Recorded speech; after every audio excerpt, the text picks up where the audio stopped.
Hello everybody and welcome to a brand new Elder Scrolls Online build video with me, Sherman. Today guys, we're taking a look at the Thunderlord Sorcerer build, a solo build primarily made for, of course, solo play. But there's a little bit more to it than you might think. This build isn't just soloable or solo play, it is also very good in group play as well.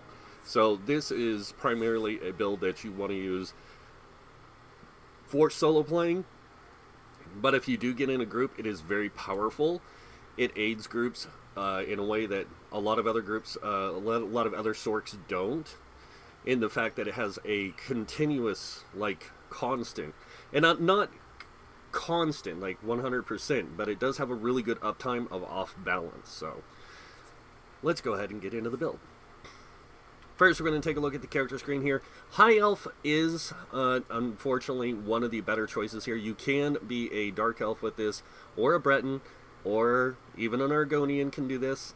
Any race really can play it. High Elf just happens to be the best in stat-wise for it, and passives. Alright, max Magicka, we want 64 points. We have 37k Magicka, 19k health, 17k stamina. You can, if you want, drop out of some out of Magicka and put into health if you want to go over 20k. That's fine, but this I find it works just fine. Moving on to mag recovery, we do have a 1276 unbuffed. We go to 1450 buffed. Mag recovery, we do have 2734 spell damage with a 55% spell crit. We also have 13k spell resist with a 12k, almost 13k physical resist. And this is going to be really important, guys. You're going to be using a lot of buffs to keep your resistances high. So we do get Major Prophecy at all times because of Inner Light. We do have it on both bars. We are using the Thief Moonstone, and we are using Tri-Stat Food. It's really important when you're solo playing to use Tri-Stat Food because you are pretty much taking on the role of a tank, a healer, and a damage dealer. And having that good stamina and max Magicka really helps keep you alive. So, and yes, this build does work in Maelstrom Arena. I would say that it is not 100% the best build for Maelstrom Arena, but it is really good at Maelstrom Arena. Alright, moving on now to our gear and equipment, starting with our food and potions. Like I said, tripods are going to be your primary thing. You don't have to worry about spell power pots because you automatically get those buffs. But you can use them if you want. I prefer the tripods because I like getting all three resources back, and it's kind of like, in my opinion, that oh crap button. So,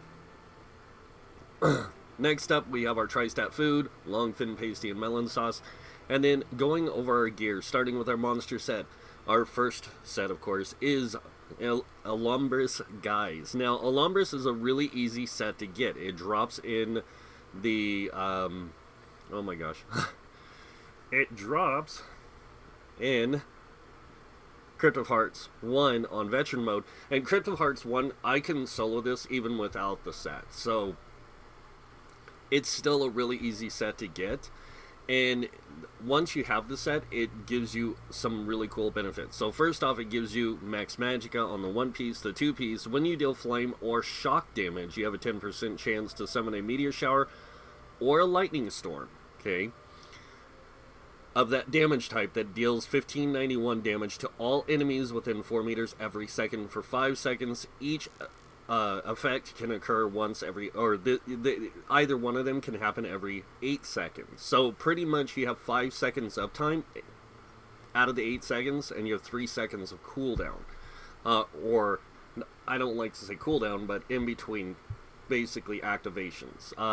From when it's cast, you got 5 seconds of it being active, 3 seconds of cooldown, and then it'll refire. And it stays up a lot.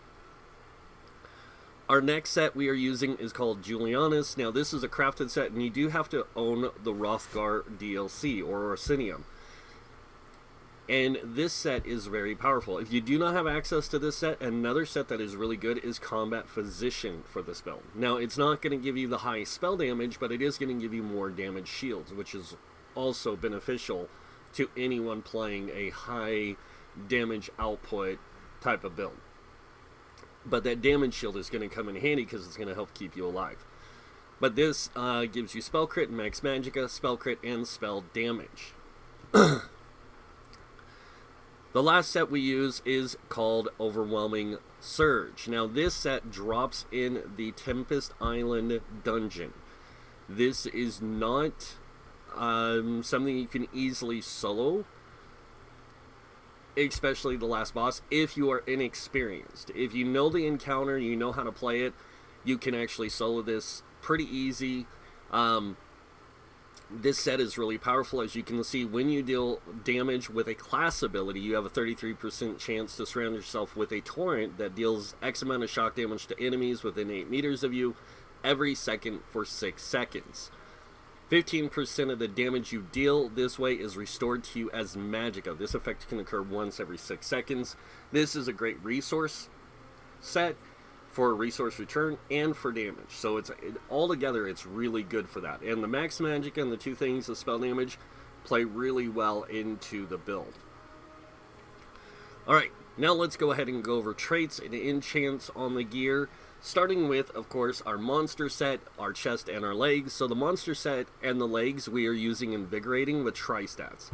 Now you can use Infused because the 11 points is really optional, or 22 in total is very optional here, but I do like getting the extra recovery personally myself for sustained reasons. So that's why I use Invigorating on the helm and the legs.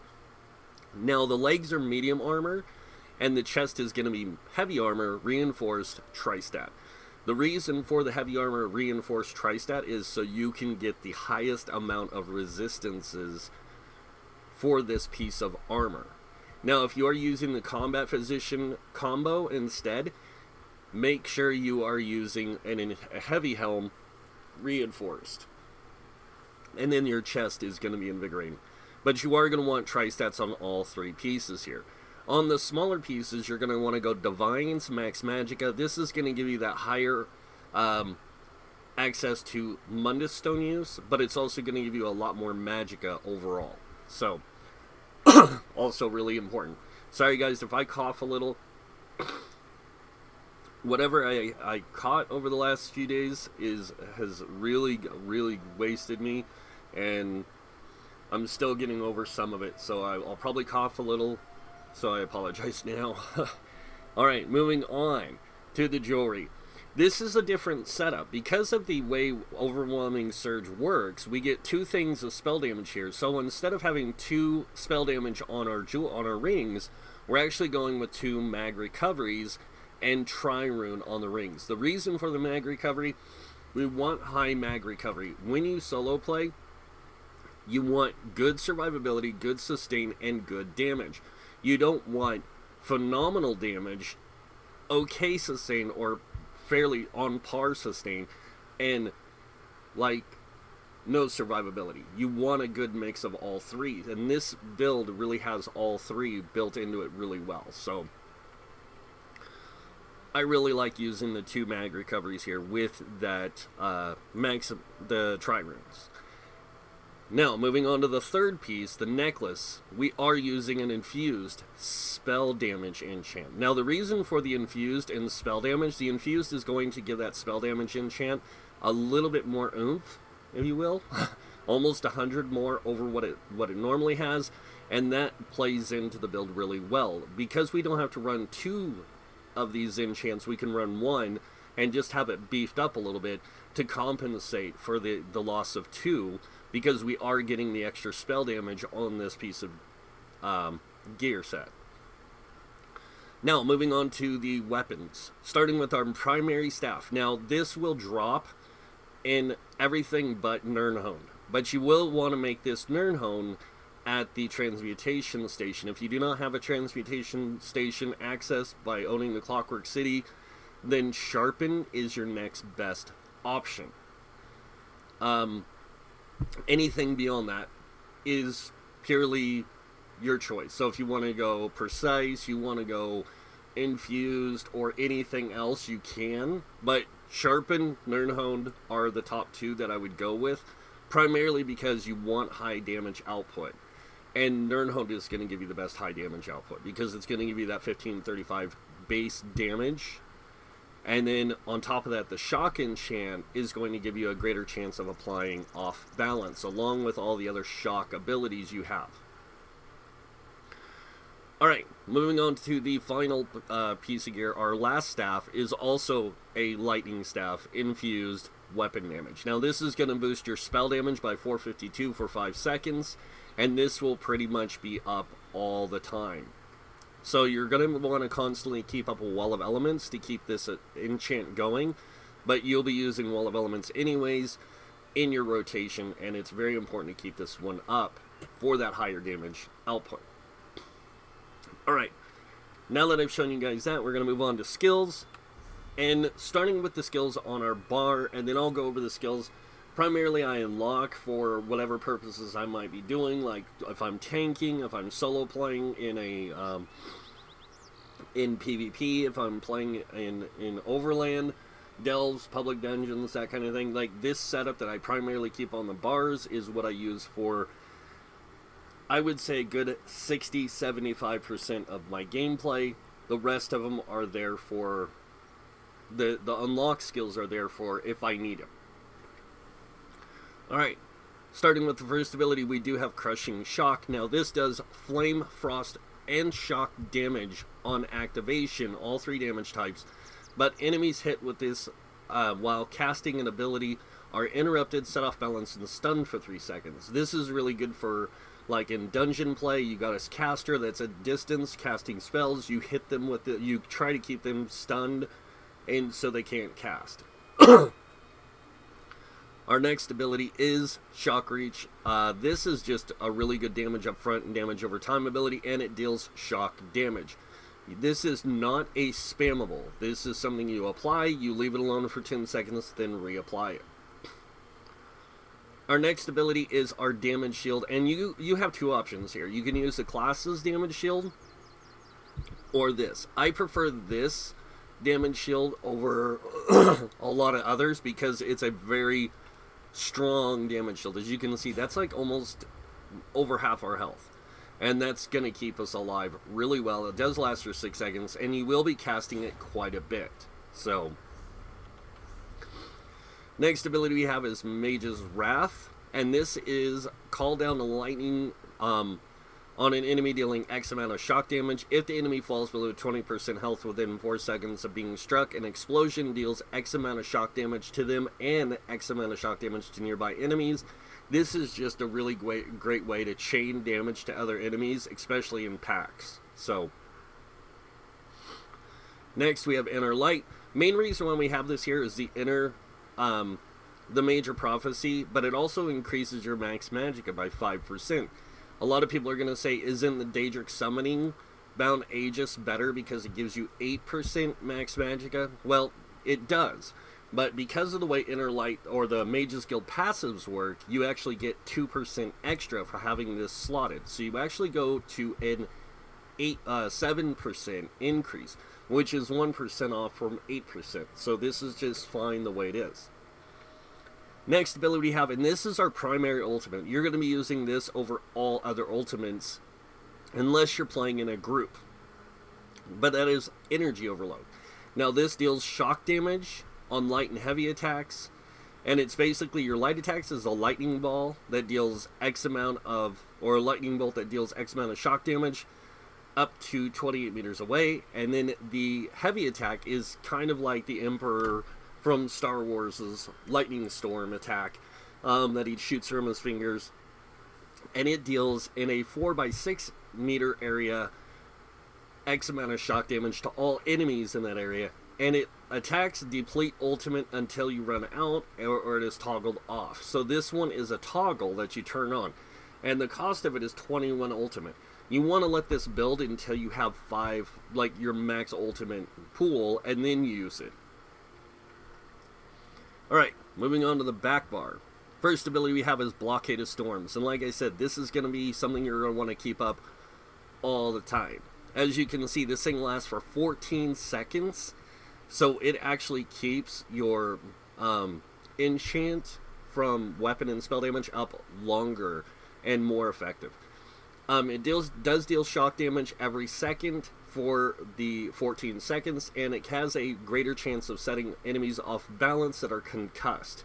That's why we build this build around shock, you're going to be concussing enemies a lot. You're going to be setting them off balance a lot. So that means increased damage output. Our next ability is basically what I call the trash killer. If you're in a dungeon and you're trying to kill trash, this is what you're going to be using. You're going to be using Storm Pulsar. Now this deals shock damage to nearby enemies and afflicts them with minor mangle, reducing their max health by 10% for 10 seconds. This is a trash clear. That's primarily what it's there for. It's for when you're in delves, public dungeons, whatever, and you're just going through trying to get the content done. This just helps you do it faster. Our next ability is Critical Surge. Now, a lot of people are going to wonder why Crit Surge.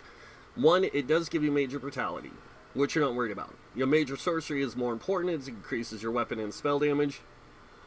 Primarily your spell damage by 20% for 33 seconds. And then while active, dealing critical damage heals you for X amount of health, and that can happen every second. Now remember, this thing deals, every time you turn around, you're dealing damage over time somehow. And it's going to be shock damage. So that shock damage is going to be healing you a lot. And there is another ability you can use here. By the way, you can use your Lightning Flood, which is another fantastic ability for doing AoE damage. Does a lot of shock damage, but I primarily use this when I'm in a group. If I'm playing by myself, I will use Pulsar. So we'll just go ahead and leave Lightning Flood here for now. The next ability we have is our buff for resistances. That is Boundless Storm. This does do shock damage every second for 23 seconds, and it can deal critical damage because we cast this.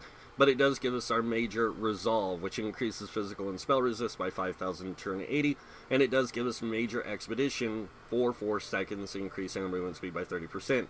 That's kind of nice, but not really necessary unless you're farming. Next up we have Inner Light. This is a really good, again, buff for the Max Magicka, Minor Prophecy, or Major Prophecy, and then of course our final ability. This is kind of a floater ultimate. Now you have a lot of choices here. I like to use the Summon Charged Atronach because it does summon a Atronach that deals shock damage and stuns enemies for 3 seconds, and then it'll zap enemies closest to it for shock damage every second, and periodically deals shock damage to enemies around it. And then, of course, it has the synergy that your allies can use if you're playing in a group. So it's really good overall.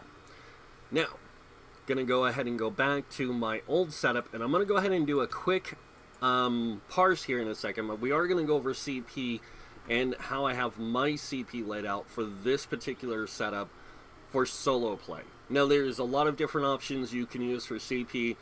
There's a lot of great guides out there. Nephis has a great guide for if you're doing like trials or something, or even some dungeons. Some CP setups that are really good, and then also Asian God does a lot of really good ones, and of course Outcast. So let's go ahead and take a look at what I use. So starting with the red tree, I use 56 in Ironclad. This is reduce your damage taken against direct damage attacks by 20%. We do have 10 into Spell Shield. This increases your spell resist by 1,003. Moving on over here, we have 28 in a light armor focus. This increases your physical resist by 2542 while wearing 5 or more pieces of light armor. And then we have 31 into thick skin. This reduces damage taken by damage over time effects by 13%. And then we have 43 in the Hardy, which reduces physical, poison, and disease damage by 10%. And 43 in Elemental Defender, reducing flame, frost, shock, and magic damage by 10%. Moving on, we have 40 in the Bastion. This increases the effectiveness of your damage shields by 16%. And then we have 19 into Quick Recovery, increasing your healing received by 5%. Moving on to the green tree, we have 40 in Warlord. This reduces break free cost by 16%. 16 into Sprinter, reducing sprint cost by 10%. And then 16 into Bashing Focus, reducing bash cost by 10%. Moving on to the middle tree. Now, a lot of people are going to ask, why nothing into Tenacity? The thing you have to understand about using light armor is, unless you're using a restoration staff, which is going to give you 30% more resources back on your heavy attacks, there's really no reason for using tenacity. I'm not kidding. That 10% on the base, added to the base 30%, which takes you to 40%, is such a small amount in return. With it, it's like 200 points more versus like 1,000 more if you have the 60% plus another 10% on top of it, so you have 70% like you would get with a resto staff.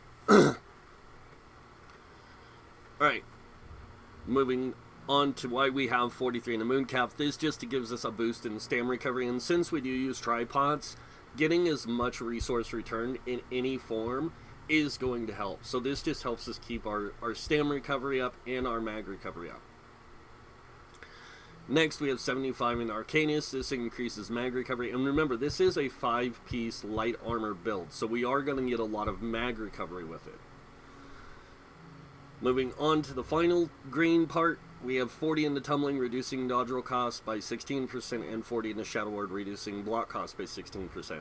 Alright, moving into the final tree, the blue tree, we have 43 in the Bless. This increases your healing done by 10%. It's super important that you have this because you are playing solo and you want to heal yourself for as much as possible. Don't worry about overhealing.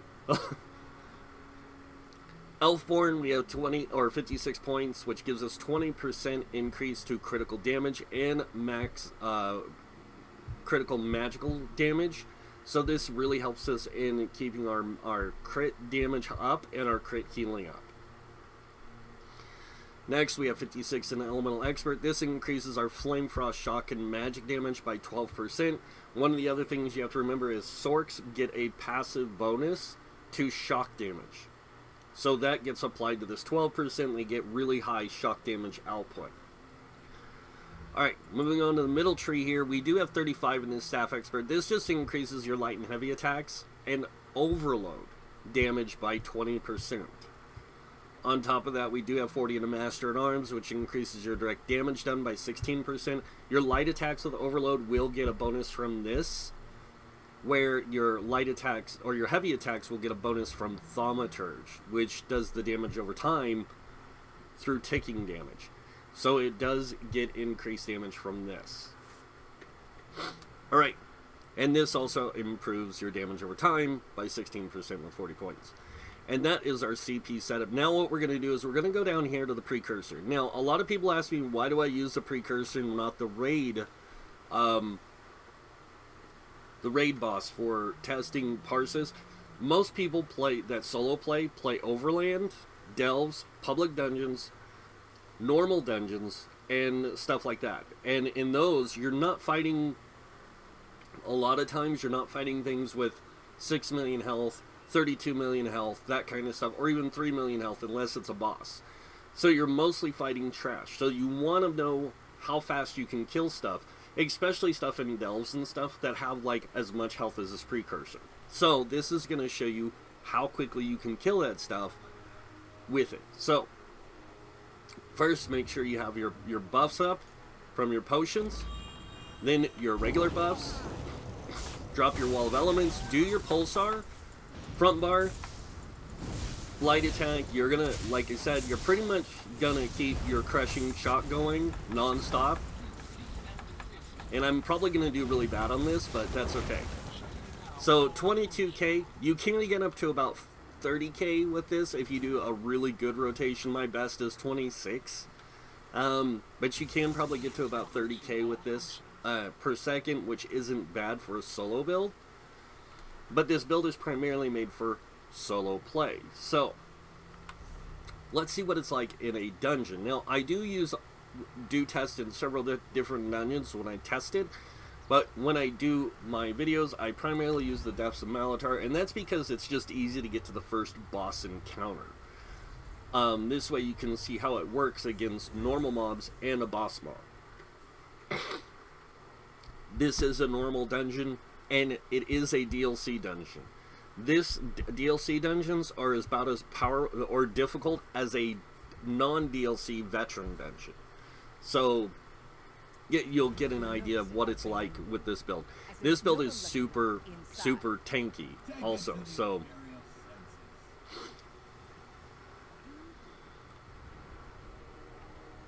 now, just like with anything, potions for this build are primarily used to keep resources coming in, not to activate to use right away. So you're going to use them when you need them. That's the thing about solo play. So we're going to primarily use our buffs most of the time.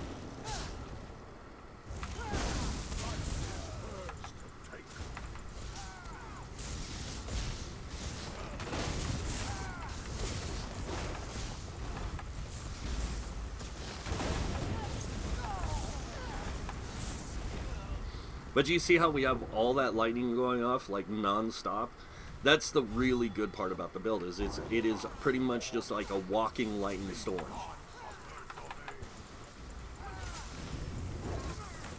And as you can see, I've only used my shield just now, so I don't have to use it all the time, because this build is just super OP when it comes to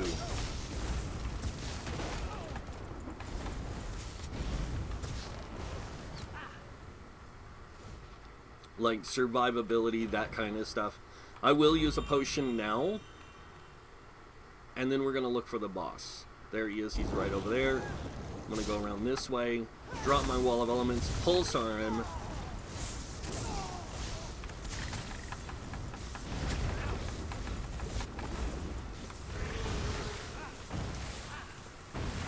Pretty much you're just gonna want to stay out of the poison. That's it, just stay out of the poison. Block when he does his leap. Keep your buffs up. I'm going to go ahead and overload this guy now.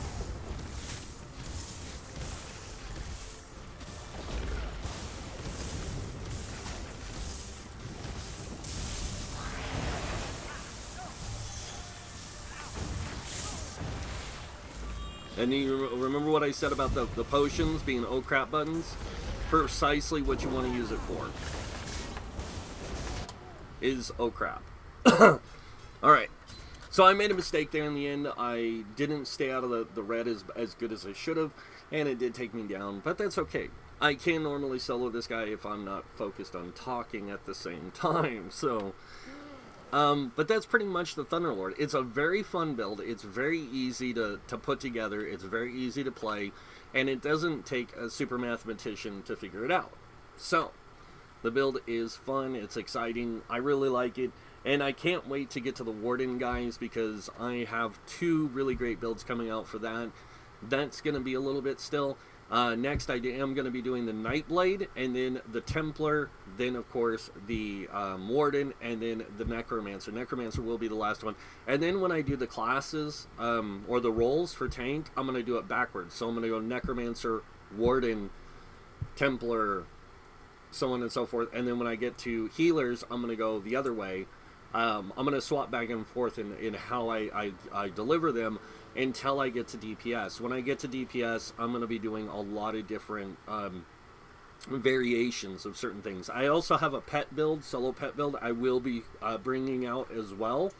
I'm going to try and get that one out tomorrow, along with the first Nightblade solo build, which is, of course, the Shadow Knight. It's awesome. I love that build. It's one of my favorites for solo playing. It's super OP. But yeah, can't wait to get that to you guys. And other than that, that's pretty much it for the video. I hope you guys liked it. If you guys did, you guys know what's coming next. Go ahead and hit that like button. If you guys want to see more videos by me, you can subscribe. Other than that, I want to thank you all for watching. Until next time, have a wonderful day, and this guy might see you in game. Bye.